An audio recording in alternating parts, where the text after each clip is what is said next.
You're listening to episode 88 of the Fed and Fearless podcast. On today's episode, we're chatting with Amanda Montalvo about why minerals are so important for women's hormone health and how to get your minerals tested. So stay tuned. Welcome to the Fed and Fearless podcast. I'm your host, Laura Schoenfeld, a registered dietitian, nutrition business coach, and online entrepreneur with over 10 years of experience in online business. And I'm here to show you everything I've learned about creating a life and a business that nourishes you. On this podcast, we'll talk about the lifestyle habits, practical strategies, mindset shifts, and leaps of faith required to build a healthy body, a powerful mind, a strong spirit, and a successful business.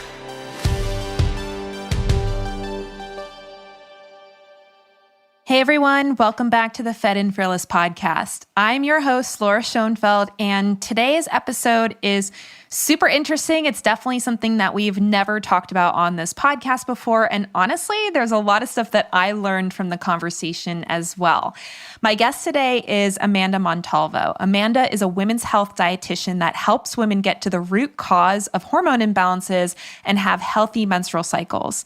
Amanda started off her education in nutrition with the traditional route, but after dealing with her own health problems after getting off hormonal birth control, she quickly realized the value of functional medicine.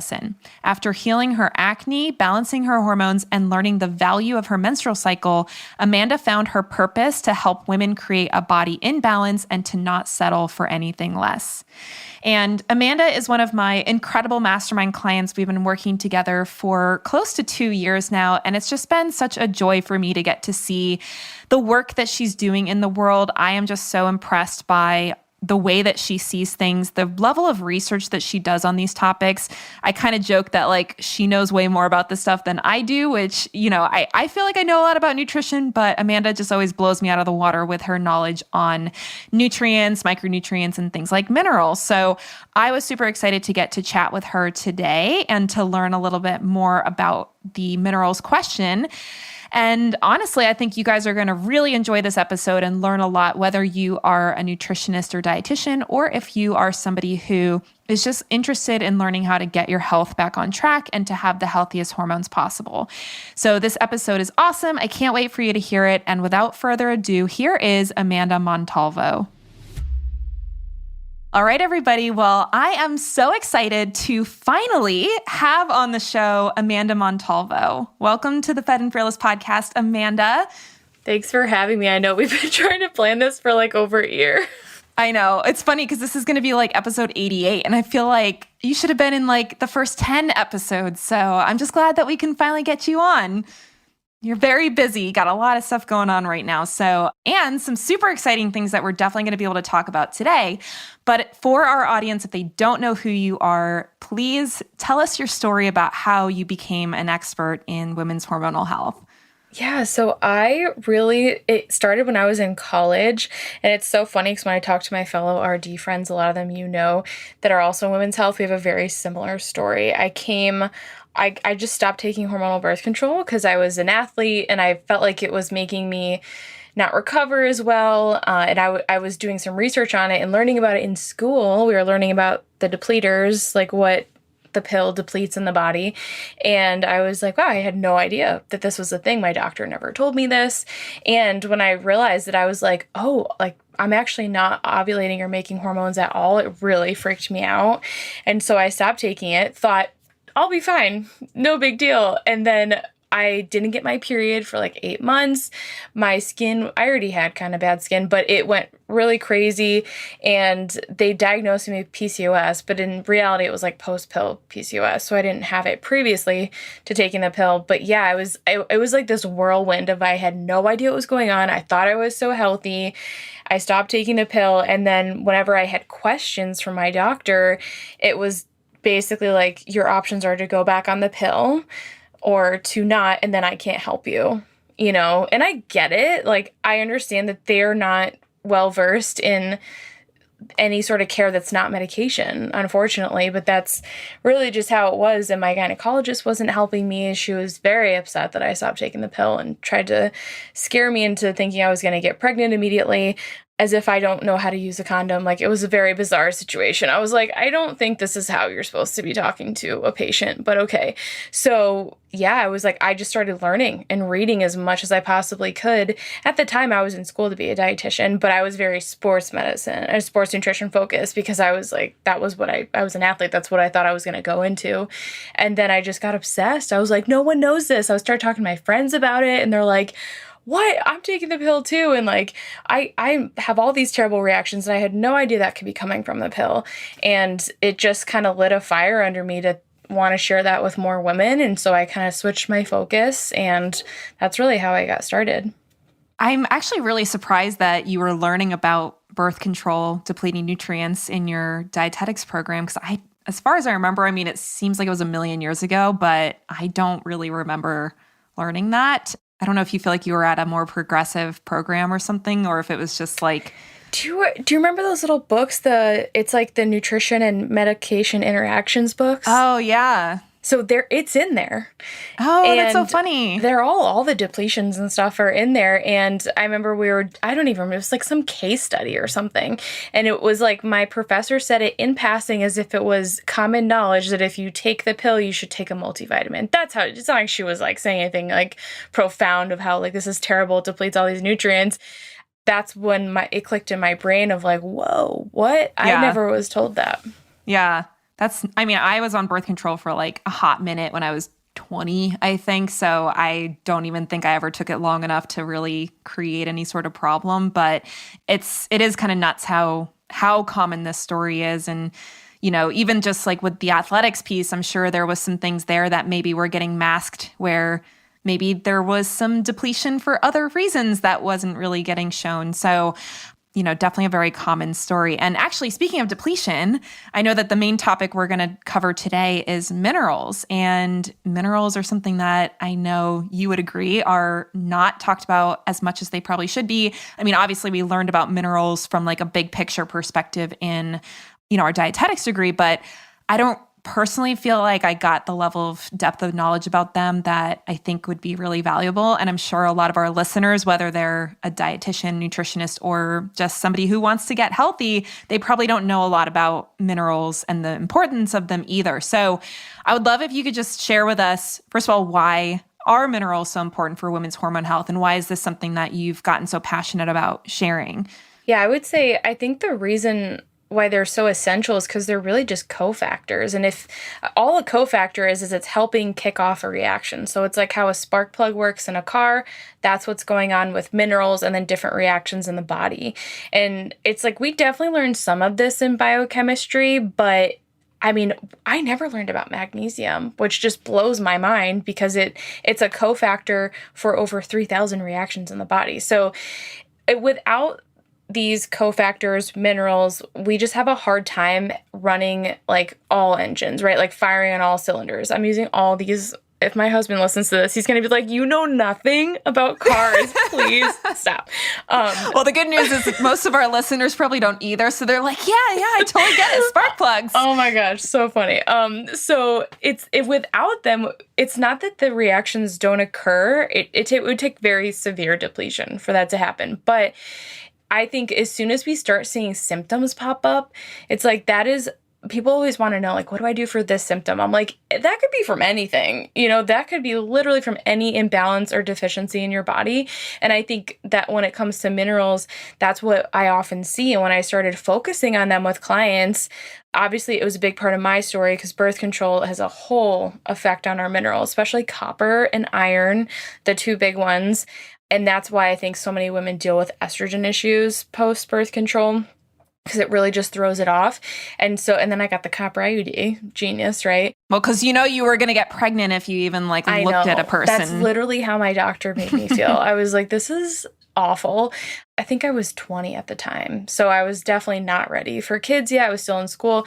So I got the copper IUD. That really messed with my copper levels and created a lot of inflammation in my body. And so when I got that out, that's when I found hair testing. And so I was trying to get an idea of like copper levels and stuff. So I do think that minerals are they're applicable no matter what, whether you've been on birth control, had a copper IUD, or if you just have symptoms, like if you have period problems, PMS, like PCOS. I mean, that is so tied to minerals just based on how much our minerals impact like insulin and blood sugar. So I feel like when I started focusing on these with myself and with clients, I would just see better results and a lot quicker. And that's when I was like, why do we not talk about this more? Yeah, I mean, it seems like you would think, something relatively easy to, not easy, but a low-hanging fruit that could be helped, right? It's like we have minerals available. It's not like it would be difficult to get them, whether that's in the diet or if you need some supplementation or something. So I don't know why, like, it just seems, I mean, even what you were saying before about the medication booklet, which I gotta admit, I probably didn't even crack that thing. I hate to say that, but I probably didn't. I'm one of those students that's like, I will do the least amount possible to get an A kind of thing, which probably is why I'm an entrepreneur. It's like, how can I make this as easy as possible to be successful? But what I was going to say is like the fact that that stuff isn't talked about. And then especially with, it's like, I hate that this is even a thing, but like with PCOS, the fact that the pill is the quote unquote solution for it. And it's like, wow, not only are you not actually fixing the issue, but you're also probably making it worse, because if you're depleting nutrients that your body needs to have normal hormone functioning, it's like, and then you're shutting off ovulation. It's like, you're literally just putting this like massive Band-Aid on it, and there's like an axe wound that you're dealing with or something like that. So I think the minerals thing is something, I mean, I even feel like I could learn a lot more about it. And something that you had said to me that I definitely want to talk about, I forget when this was, you had mentioned it kind of offhand that you felt it was better to do hair mineral testing before doing something like a Dutch test or getting your hormones tested. And I had never heard that before. So I want to be educated, and I'm sure our listeners want to be educated about why that's the case. And I think I have an idea based on conversations we've had, but I want to let you explain it, because I know there's a lot of people out there running hormone tests. And it's not that hormone tests are bad, but it sounds like there could be some pretty big holes if somebody goes straight into hormone testing without looking at minerals first. 100%. I think when I think of like hormone testing, I think it's helpful. I use it with clients, but it's, for example, like if I have a new client and they have a Dutch test and they want to go through it, if I look at that test without seeing their minerals, all I'm thinking about is like, what is your mineral balance? Like what's going on? And I think the biggest thing is that when you're looking at a hair test, you are seeing what stage of stress is your body in, and how the minerals, when we compare them to each other, they show us how different systems of the body are working. So I could look at something like a Dutch hormone test, like that dried urine sample, and it's very helpful, shows you metabolites, probably the best hormone test I think that you can get. But say I'm looking at the cortisol section, like the stress section, and I see really depleted metabolized cortisol, which is just telling us you're not making a lot of cortisol, but you have high free levels. So if they did like another test with their doctor would say, you have really high cortisol. So I would be wondering, okay, so it looks like there's a lot of dysfunction here in that pathway, in the adrenals and the brain. Like obviously something's going on, but are you really depleted, or is there actually just a huge stress response happening in the body? And that's what the hair test shows us. So you just get a way better picture, in my opinion, of how your adrenals, thyroid, metabolism are actually functioning. And it's a 3-month timeline, which it's so funny because I argue with dietitians about this a lot with like, is hair testing accurate? Meow, meow, meow. And it's like, yes, it is. But the whole thing is that it's looking at the last 3 months. So it's already too late. And I'm like, don't you want as much information from your client as you can possibly get, versus a blood test or a hormone panel is like a moment in time?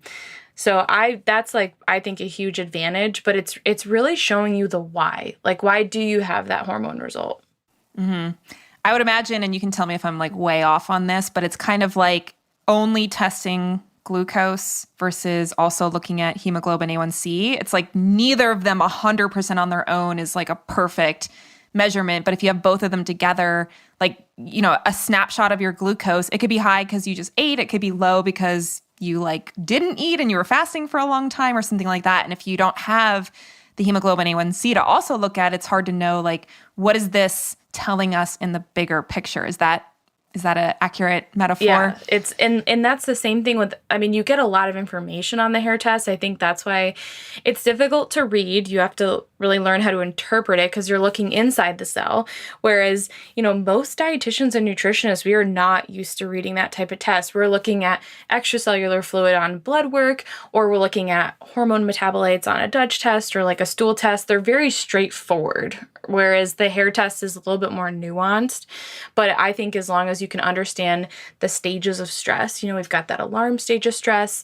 We're going to be retaining a lot more sodium and potassium, and your body's trying to create that cortisol to respond. Then we move into resistance. You see your minerals shift for that, and then exhaustive stage. So for me, it's like then I get to see what stage of stress is this person, have they been in for the last few months? And I feel like that's some of the most important information to know when you're addressing someone's hormone health. Mm-hmm. So I don't even know if I've ever seen a hair mineral test result, which again, I feel like it's been a while since I even have been working with patients because of all the business coaching focus. So I'm like, I don't know if this is something that I need to know. I might even do it for myself. Maybe I'll do your program and see what my mineral status is. I'm sure there's some stress in there somewhere. But what are you looking for? Is it like ratios? Is it a like total amount? Like, if I know it would be easier if we were actually looking at a test together, but just from like a big picture perspective, what kind of things are you looking for? Yeah. So if people want to, I've done this podcast before, like a similar like mineral something. So if people want to Google TEIHTMA, then if you Google image that, you'll see the picture of like the colorful chart bar graph thing. So when I'm looking for like three main areas, I'm looking at what's their metabolic type. That's in your top right-hand corner. That's telling me where are they the most dominant. You're either going to be fast or slow. So if you're fast, that's more like you're currently in a stage of stress. If you're slow, it means you're probably resisting that stress. You've been there for a while. 80% of people are slow. And then there's a number next to it. It's going to be like 1, 2, 3, or 4. And so that's telling me, okay, so are you fast or slow? And then how are your adrenals and your thyroid working?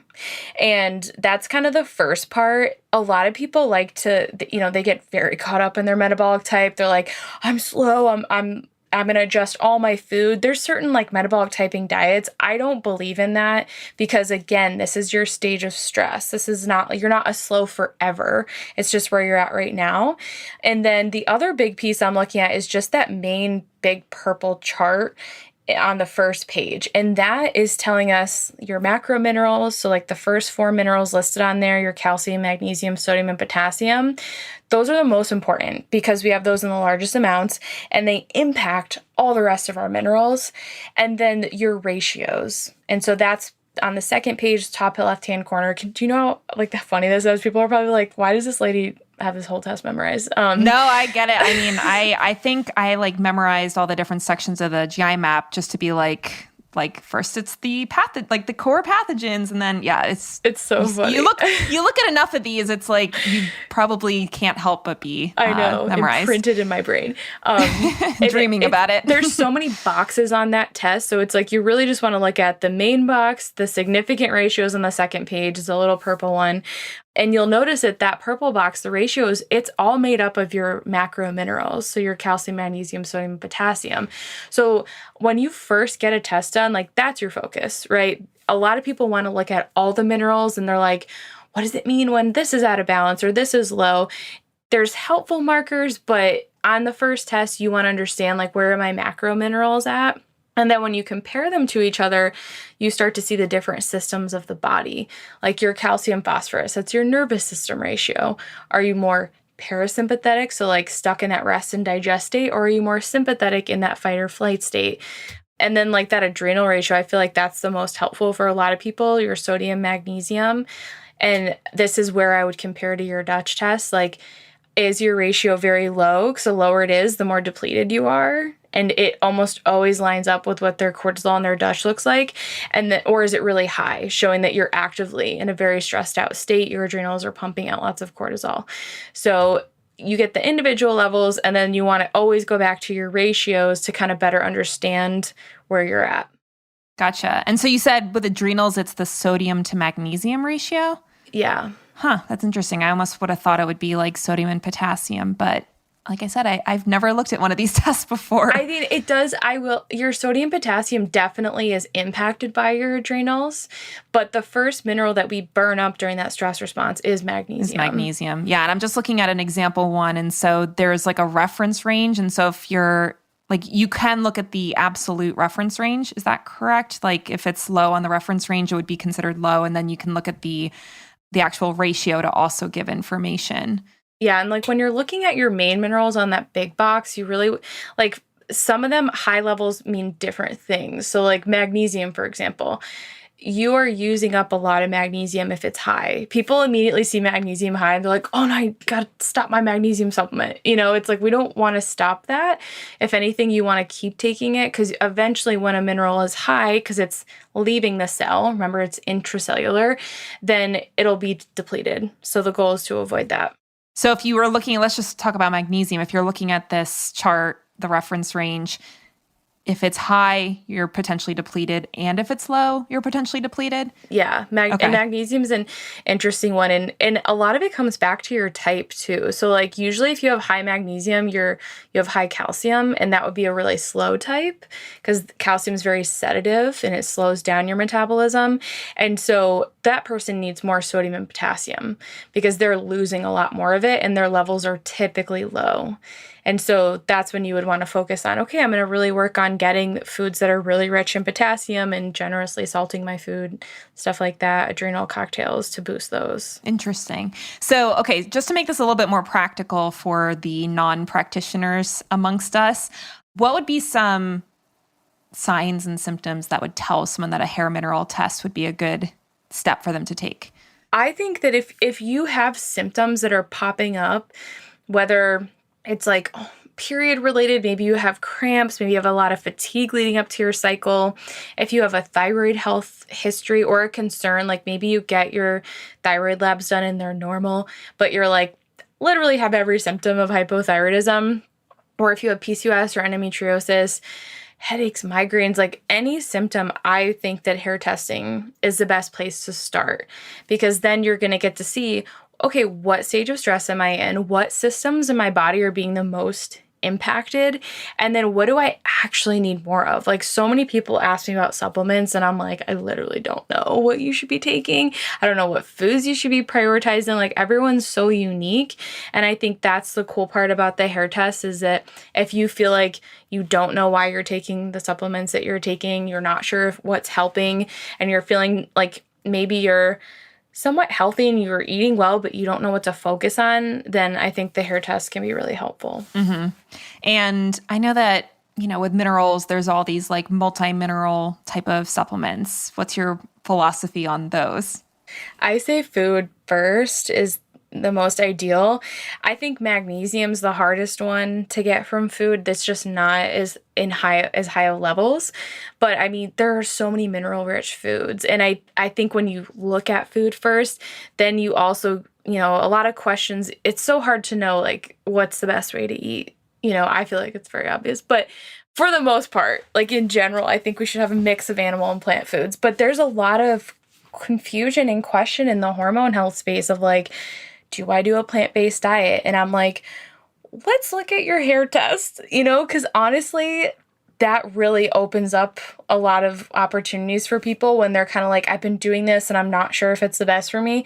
It's like, well, let's look at what's going on.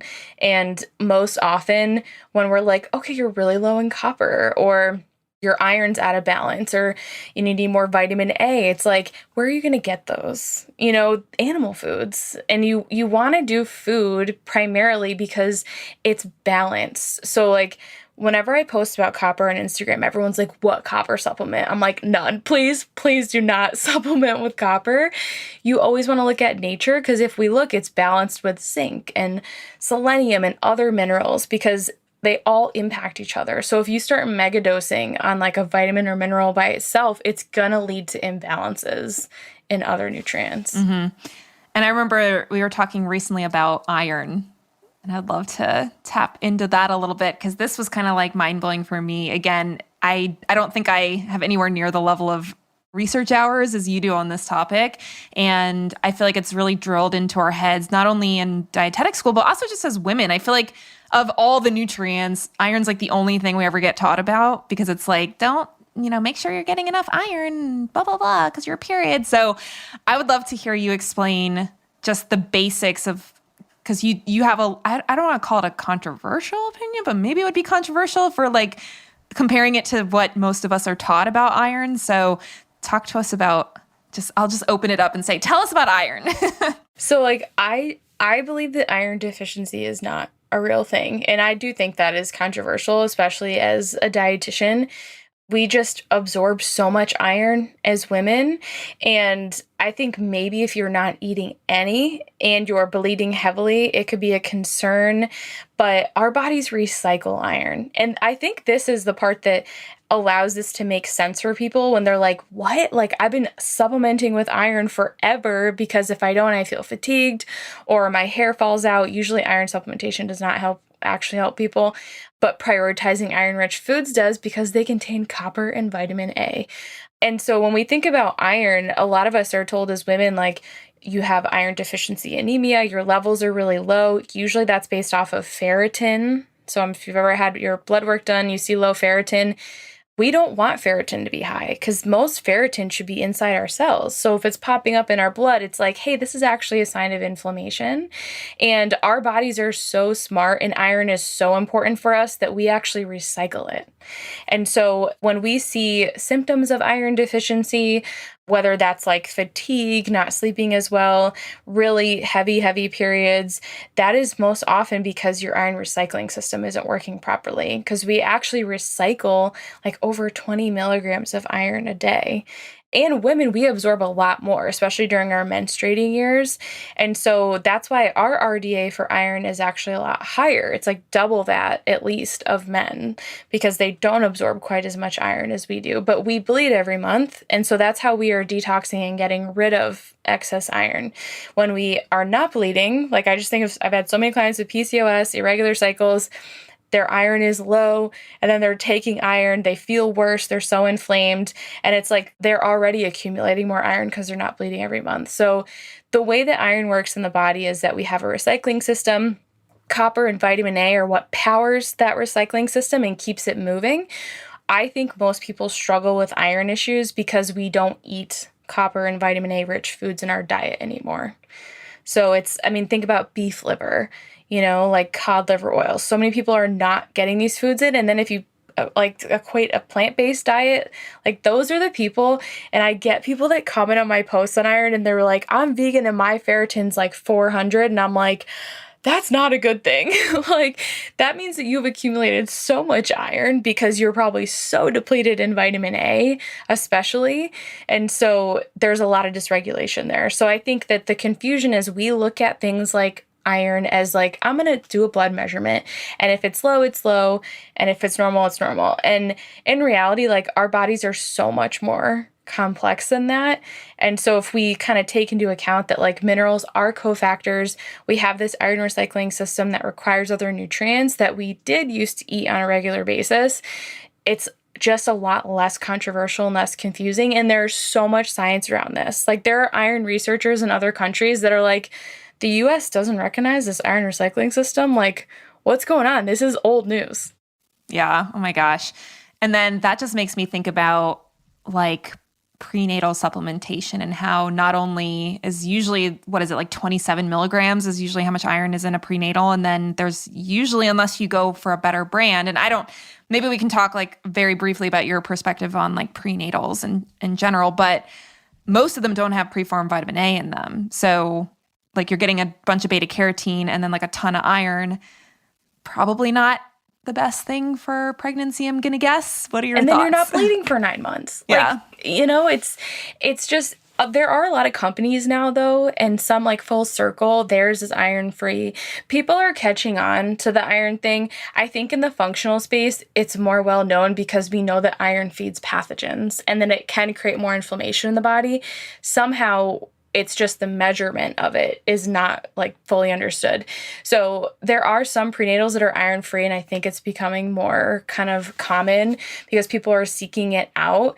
I personally just think that prenatals are not great. I think that we can get a lot through food or other supplementation. Like I have a blog post on like how to build your own prenatal. Most people are not just taking a prenatal. They're taking a prenatal, they're taking DHA, they're taking a probiotic, they're taking magnesium because there's not enough in their prenatal. So most people are taking multiple supplements anyway. And where I'm like, let's just take you could eat beef liver or you could supplement with it. If you need more retinol, like vitamin A, based on your blood work, then you could take cod liver oil that also has DHA. I think you can build your own and have a more balanced approach that's not going to create more imbalances in your body, and you'll actually absorb it. Because realistically, how much are you absorbing from this synthetic ingredients in a prenatal? Probably not that much. Mm-hmm. Yeah, I think Seeking Health has a iron-free prenatal too. And I feel like the explanation they always gave, which I think is probably true, is that not all women need iron supplementation even during pregnancy. And so it's so interesting to me that it would be so controversial to make that recommendation to not supplement with iron when somebody's pregnant. And also the vitamin A thing. I know that for whatever reason, I don't know if this is different since I was in school 8 years ago, they're so paranoid about vitamin A during pregnancy. Is that, I'm assuming it's still like that as far as what most practitioners are being taught. Yeah, definitely. And even any books that you read, that's still kind of the main conversation that's happening. And a lot of women, as soon as they get pregnant, they're like, should I be having this beef liver? My doctor told me not to eat it anymore. And that's when I'm like, it's all based around really old research, and they're not, if you look at Weston A. Price has some really great articles on vitamin A and pregnancy, but most people are not getting enough vitamin A. And I just think about a lot of the women that come to see me, they're often not eating enough animal foods. They're not doing beef liver. They're not doing dairy. So I'm like, where the heck are you getting your vitamin A? They're really not. And then we'll test their retinol and it's 20. So that's also not good for pregnancy. So I'm a big fan of get your retinol tested. It should be 2.5 to 3 times your vitamin D. If it's not, then you likely need beef liver and cod liver oil would likely be fine. I definitely think retesting 3rd trimester is really important for retinol because I just see it go down for a lot of women because what's happening during that time, your blood levels are changing a ton, your hemoglobin goes down, right? That's why everyone is told to take iron during the 3rd trimester because their hemoglobin drops. But your hemoglobin is supposed to drop. You're pregnant. So I feel like there's so much confusing information out there for pregnancy, and it's so hard to navigate because as women, we just want to do the right thing, right? For us and for the baby. So I'm just do not go based off of recommendations. Get tests done, ask questions, do your own research. I think Weston A. Price is a really great resource for that because they're really looking more to traditional cultures, and you always want to ask questions and never go just based on all these people say not to do this when you're pregnant or to take this when you're pregnant, so I'm going to do it. Yeah. Ironically, if you Google vitamin A Weston Price, the first article that comes up, my mom wrote it. Really? Yeah. She does a bunch of vitamin A stuff for them in general. I don't know how much she's done lately, but the first one that comes up is Vitamin A Amazing, and it's from April 20 of last year. Oh my gosh, that makes me so happy. Yeah. Honestly, this is probably the reason I even know as much about vitamin A as I do is because my mom's super obsessed with it. So I feel like you and my mom would get along. Oh yeah, we would be on the same wavelength. She's vitamin A woke. We would totally get it. Never heard anyone say that before, and it's amazing. Yeah, it's one of these things, and honestly, I feel like people are so afraid of vitamin A, and then there's that whole movement to say that vitamin A is causing everybody's problems. I know. What do you think about that?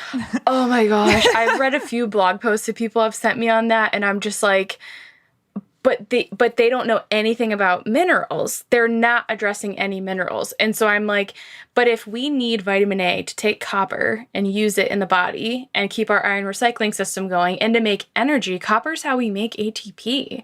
So it's how on earth are we going to do that without vitamin A? I just think, I could see supplementation vitamin A for sure. I just don't think it's good to supplement. You'd want to get it from a food form or cod liver oil or something. But I just feel if anything, I'm the opposite end. I'm it's so important. We don't get enough vitamin A. I just think of like, immune system. You need vitamin A for thyroid health, acne. I have so many clients with acne and like melasma and stuff. And then they start taking cod liver oil or just eating more beef liver or vitamin A rich foods and it goes away. So it's definitely confusing. I got to get back on the vitamin A train. I feel like I dealt with keratosis pilaris for a while, and like I'll get a little bit of it here and there, but it's like way better than it used to be. But I think, now that I'm in my mid-30s, it's the melasma fun time. So I'll have to experiment with that and see if that makes that go away. You should do cod liver oil. I can't even tell you how many clients, especially when they're pregnant, it typically increases. And melasma is often from iron imbalances. I'm gonna have to do your minerals course, Amanda, because we go through your hair test. It'll be fun. Oh my gosh, I feel like it's so funny because it's I think in generally pretty well. I think the last like couple of years has probably been a little rough just because of a variety of things, being really busy. There's pros and cons to this. My husband does a lot of the cooking for us because I've been so working late and everything, and it's great, which is, I'm not going to complain about it. And I also don't think he necessarily has the level of awareness about nutrition that I would. So when he's out shopping and cooking and stuff, like he's going to pick some things that it's not that they're unhealthy per se. It's just probably not the most nutrient dense things. Like he might get like skinless chicken thighs or something. And, that's not necessarily what I would pick. But if he likes that, I don't, I'm not going to complain. Yeah. I'm getting fed. Yeah. But it is something that I think even with I'm like, oh, am I going to say this publicly that we're like thinking about getting pregnant in the next 6 to 12 months? I know how important it is to have that stuff dealt with before getting pregnant. I mean, obviously, if you figure it out while you're pregnant, like it's still better than nothing. But it is something that I know is really important. And even though I know a lot of this stuff, I feel like, again, there's a lot of things that you have studied and learned that even I'm like, oh my gosh, like I've literally never heard that before. That's nuts. So gosh, I feel like I have so many questions for you. I'll have to pick your brain at some point, not on a podcast since we have people listening. So if people are listening to what we're talking about, hopefully they're understanding things. I know sometimes it can get a little bit high level when we're talking about biochemistry and physiology and all that stuff. I actually feel like I know a lot of people that probably need some addressing of their minerals, even with just some of the symptoms you were mentioning, like, the heavy period, the like people getting like migraines and stuff. I don't know. It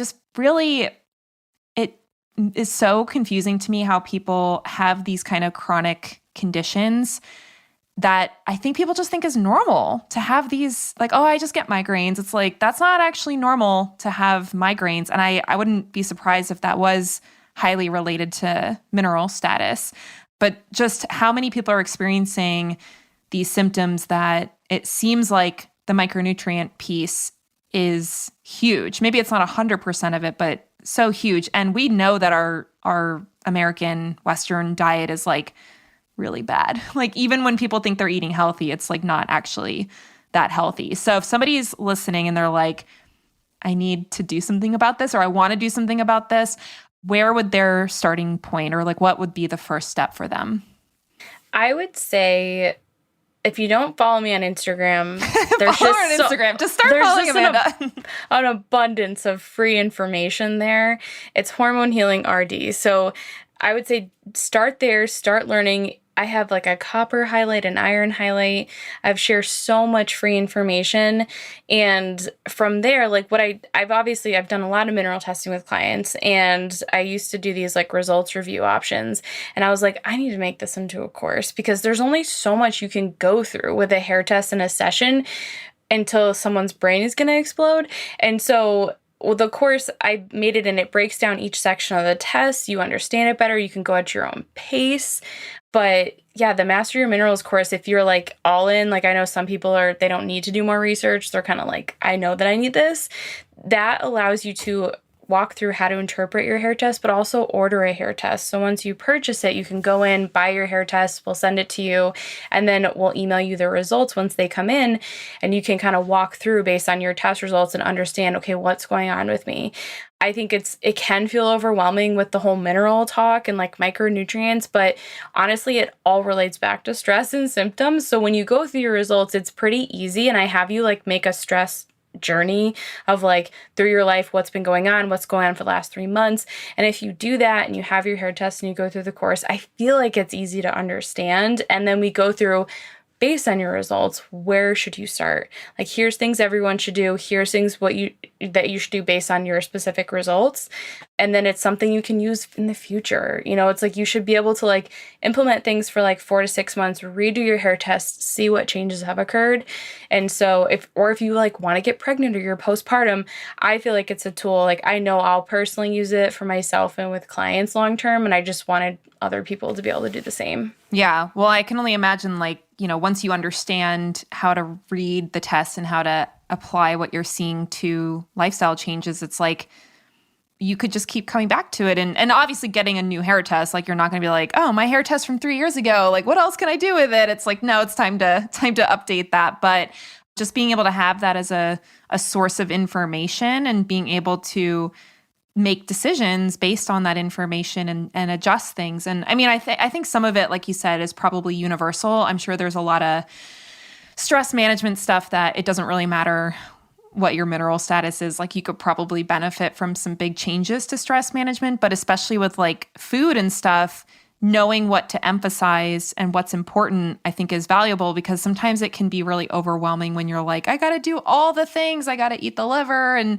do the bone broth and take the magnesium and, do the adrenal cocktails and blah, blah, blah. Like, and not to say that you couldn't do all of that. And I know a lot of people probably do, but it's like for people that don't feel like they can do this perfect micronutrient dense like lifestyle, it's like, okay, what are your big heavy hitters that are going to help you feel better quickly? And you can get good news from a hair test too. I feel like people are always kind of expecting like the worst when their test comes back.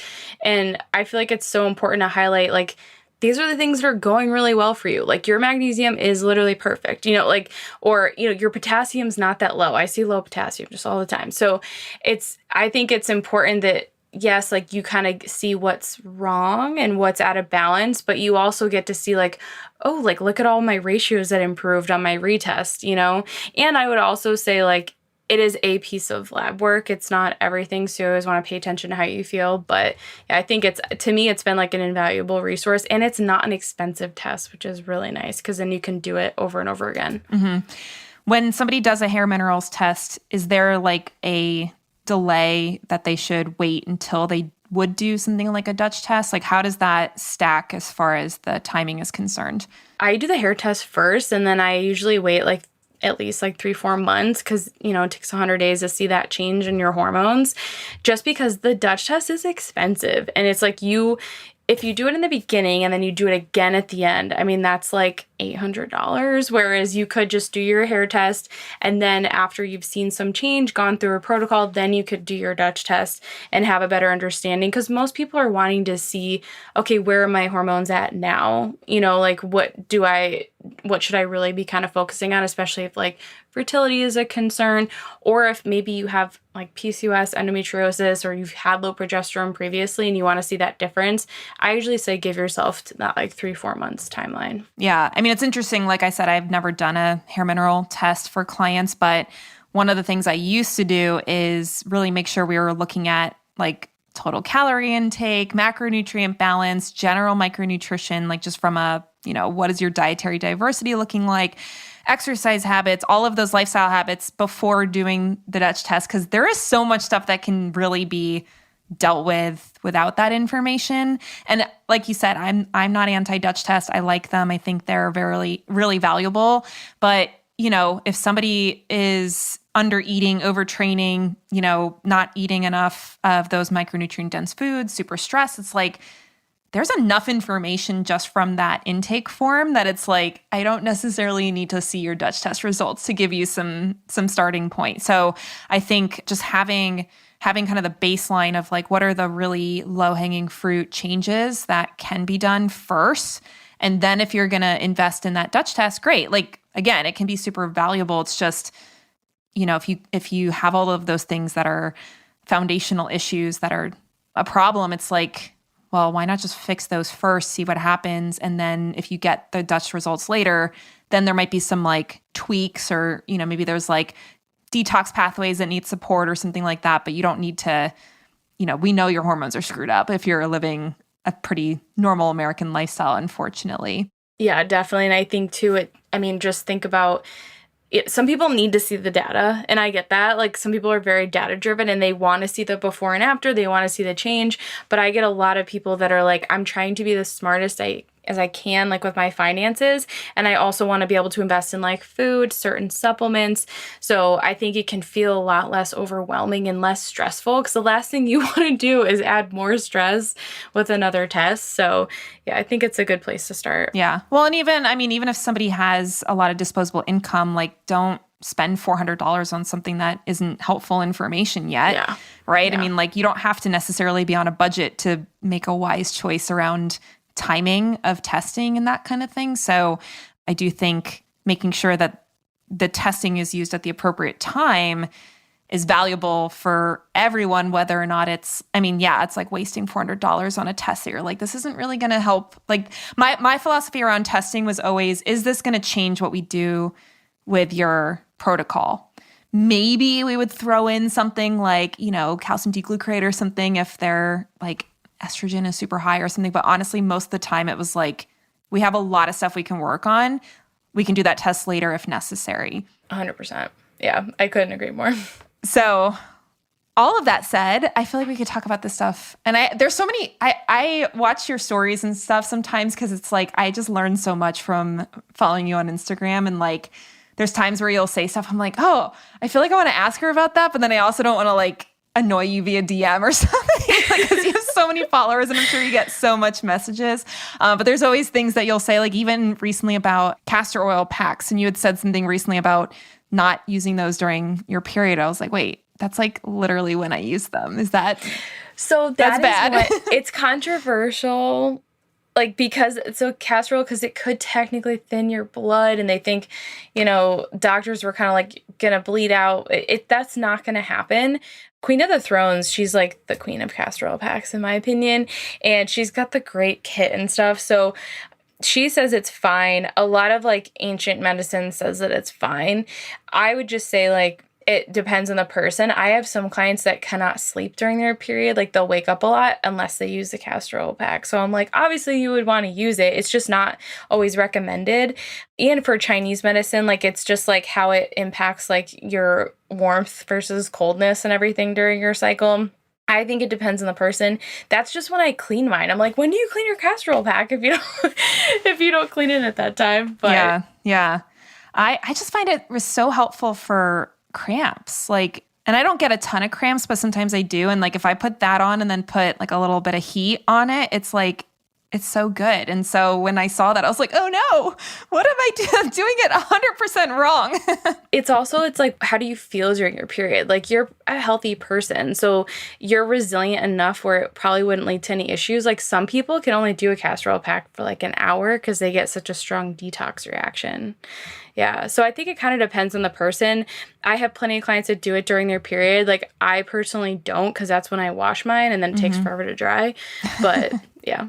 Yeah. I just was interested because I was like, gosh, I'm literally using this backwards apparently. And I know nothing about castor oil. So I'm just. You should use it leading up because it can help reduce your cramps, during that luteal phase. Like, you've got so many hormones going on. So it can help support your liver. I'll have to pay attention to that more. I feel like usually it's like kind of a reactive thing. It's like, I don't feel so great. I'll only go do one of these, as opposed to doing it proactively. So I do love that product though. It definitely keeps it from making a big mess, and it's easy to put on and everything. So we'll have to link to that in the show notes if you guys want to check that one out. Don't you have some kind of like code for that? Am I lying? Yeah, you can use the code Amanda, and I think it gives you 10 to 15% off. Cool. Yeah, we'll put that in the show notes because I actually really like that product, and you had recommended it at our mastermind retreat last year, and I think I bought it like there as you were still like communicating to us about how good it is. I'm like, all right, just ordered it. So it just makes castor oil packs easy because I think they sound intimidating to people, but it's like, it's not that much work, I promise. Yeah. Well, I mean, I think even I learned about them from a naturopath I used to rent my office from like a million years ago, and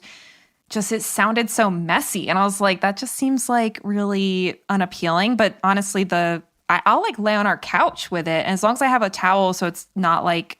It doesn't drip. It's just the ties on it sometimes get a little greasy. So like as long as I have some kind of fabric protecting the couch is totally fine. So yeah, love it. Yeah, it's like I look so goofy with it on. I'm like so glad my husband, like, he's just used to me being weird at this point of marriage. I know, my It's husband calls it my cummerbund. He's like, you were in your cummerbund tonight? I'm like, leave me alone. And yes, I am.